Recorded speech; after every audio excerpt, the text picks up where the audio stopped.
अस्सलाम वालेकुम, मैं हूं फयाज हुसैन शर।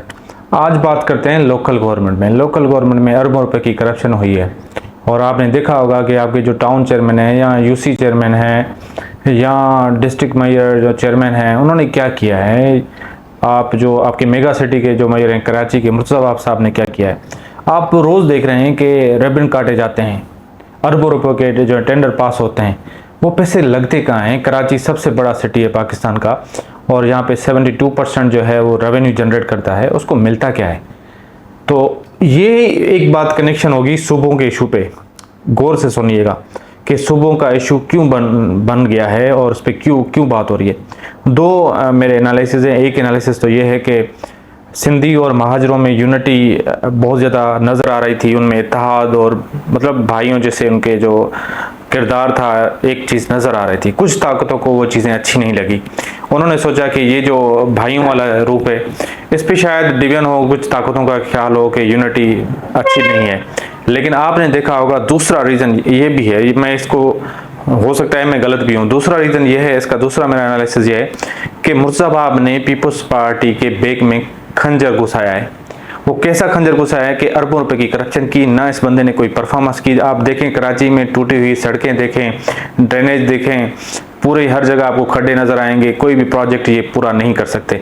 और यही जो मुर्तज़ा साहब है, इनकी जो कहते हैं जो ब्लॉक्स की कंपनी भी खुद ही के जो ठेकेदार हैं, खुद ही अपने लोग हैं। वहीं से ये सीमेंट भी परचेज करता है, सब कुछ सामान भी अपनी कंपनी से लेता है।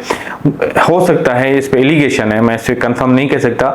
एलिगेशन ये है कि इसकी मतलब जैसे बेनामी अकाउंट्स होते हैं, तो बेनामी जो है इसकी फैक्ट्रीज हैं ब्लॉक्स ब्रिक्स वगैरह बनाने की, तो वही जो है महंगे दामों में वो चीज़ें लेके वही लगा देते हैं। और उसके बाद आप देखते हैं कि हर रोज़ रोड जो है टूटता है फिर बनता है। तो आपने यूनिवर्सिटी रोड का बीआरटी का देखा, उसका क्या हुआ वो भी आपके सामने है। फिर वो कहेंगे ट्रांसपोर्ट का मसला है, ट्रांसपोर्ट पे चला जाता है। लेकिन ये चीज़ें सारी लोकल गवर्नमेंट से कनेक्टेड है, हमारा जो इंफ्रास्ट्रक्चर है। तो अगर आप दूसरी जगह आप देखें कि जो ये जो क्लेम करता है, क्या कहते हैं मेयर मुर्तज़ा साहब, कि हमने कराची को पेरिस बना दिया, कराची में ये है बड़ी बड़ी कॉन्फ्रेंस। इस बंदे को कोई शर्म हया नहीं होती, साहब को कोई शर्म हया नहीं होती कि किस तरह फैक्ट और झूठ में कितना फ़र्क है।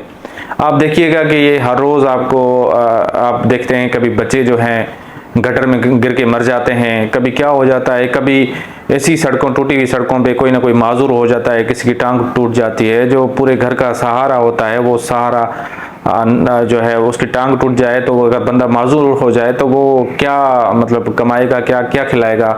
जो ब्रेड विनर होता है वो उसके साथ ये हालत, कोई कत्ल हो जाता है, स्ट्रीट फायर तो सिक्योरिटी का मामला आ जाता है। ये कराची के हालात हैं। ऐसे हालात बना के 18 साल हो गए हैं। मतलब मैं ये तो बोलेगा मेयर मैं अभी हूँ, लेकिन पीपल्स पार्टी की 18 साल से हुकूमत है। अगर पीपल्स पार्टी डिलीवर नहीं करेगी तो जाहिर सी बात है लोग कोई ना कोई बहाना बनेगा। लेकिन ये भी इस चीज़ का हल नहीं है कि अगर आप सूबे बना देंगे तो बेहतरी आ जाएगी। पूरी जो गवर्नेंस है सिंध में, जो पूरी गवर्नेंस है वो आपके सामने है। पाकिस्तान में गवर्नेंस आपके सामने है। जब तक गवर्नेंस ठीक नहीं होगी, सूबों बनाने से कोई फर्क नहीं पड़ता। मेरा एक स्टांस है, मेरा एक नैरेटिव है। इससे कोई बेहतरी नहीं आने वाली। इससे ये होगा जो वडेरे हैं, जहाँ जो ताकतवर लोग हैं, उनको डिवीजन का चीफ मिनिस्टर बनाया जाएगा। उनको मतलब लिख के दी जाएगी ये रीजन आप है, आप इसका शेयर हो जंगल के। फिर जंगल का ही कानून बनेगा। इतनी 18 असेंबलियाँ बोल रहे हैं, 18 हाई कोर्ट बोल रहे हैं, बहुत सारी चीज़ें हैं जो पॉसिबल नहीं है।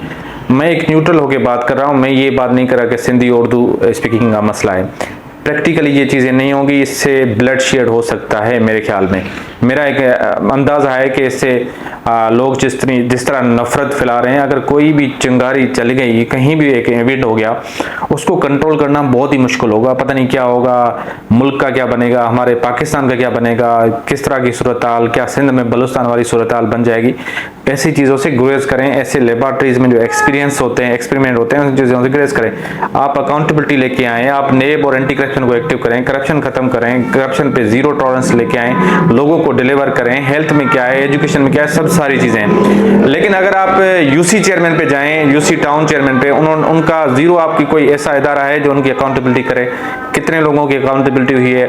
ये जो यूसी चेयरमैन है या टाउन चेयरमैन है, सियासी जो हाउसेज हैं, जो सियासी हाउसेज हैं वडेरों के, उनके घर चलाते हैं, उनके किचन का खर्चा भरते हैं। अब पूरे देखें हमारा जो है, हमारा जो गांव है ठरी मिरवा, वहाँ पे भी डी बलोच को उन्होंने ठेका दिया। डी बलोच एक बहुत बड़ी कंपनी है सिकंदर जतोई साहब की, वहाँ पे सारा सामान लेके गए आधा काम छोड़ के। मतलब इनको कोई डर नहीं है, कोई खौफ नहीं है, कोई इनसे कोई एहसाब नहीं करेगा। हाजी अली हसन जरदारी से भी कहता हूँ इस चीज़ का नोटिस लें। जो ठरी मिरवा में रोड बनने वाला था वो उसका क्या हुआ, डी बलोच ने क्या किया। आपने तो सारे ठीके डी बलोच को दे दिए हैं, 70% ठीके जो है वो डी बलोच सिकंदर जतोई के पास है। लेकिन हमारे इदारे इनको क्यों नहीं पकड़ते, ऐसे लोगों को इनका क्यों नहीं एहसाब करते सिकंदर जतोई साहब का, कि ये जो करप्शन हो रही है, ये जो काम आप नहीं कर रहे सही, तो इसका क्या मतलब। सब लोग यही बोलते हैं ये सिकंदर जतोई साहब बहुत अच्छा काम करता है। ये मैं अपने गांव का एग्जांपल दे रहा हूँ, वहाँ पे ये हालात हैं। तो इस तरह के जो प्रोजेक्ट, अरबों रुपए के प्रोजेक्ट ऐसे पता नहीं कहाँ चले जाते हैं, क्या हो जाता है समझ नहीं आता। दूसरा जो एक बोल रहे हैं सखर में है कोई नसीम शाह साहब, उसने गाड़ी ली है, महंगी गाड़ी ली है, 35-25 करोड़ की बता रहे हैं।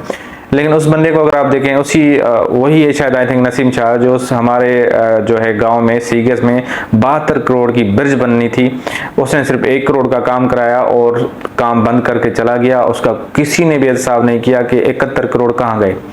जाहिर है उसी 71 करोड़ से एक गाड़ी अपने लिए ली होगी, एक गाड़ी बड़े जो भी वजीर साहब होंगे उनको दी होंगी।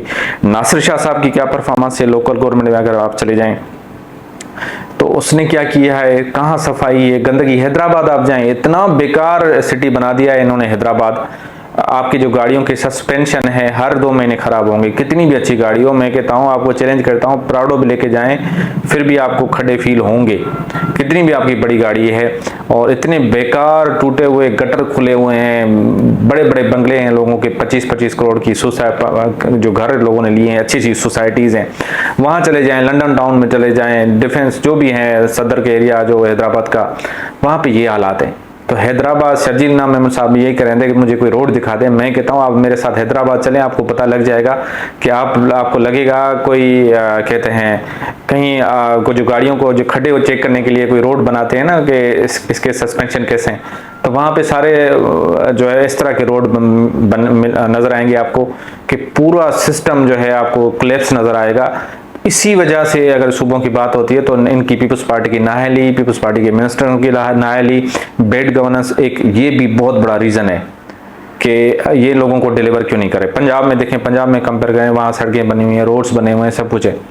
तो यहाँ पे मेन रीज़न यही है कि जो ठीके हैं, जो ठेकेदार हैं, जो कॉन्ट्रैक्टर हैं, वो पैसे खा जाते हैं, उनका कोई एहसाब नहीं कर सकता, उनकी अदालत कुछ नहीं कर सकती, और कोई भी केस हो तो उनको कुछ नहीं सकता। लेकिन ये यहाँ पे ये है सिंध में, अगर जो कोई बात कर देता है उसको लीगल नोटिस भेज दो, उसको साइबर में धकेल दो, उस पर केसेस बना दो, उसको जेल में डाल दो, उसको सज़ा मिल जाएगी जो हक की बात करेगा।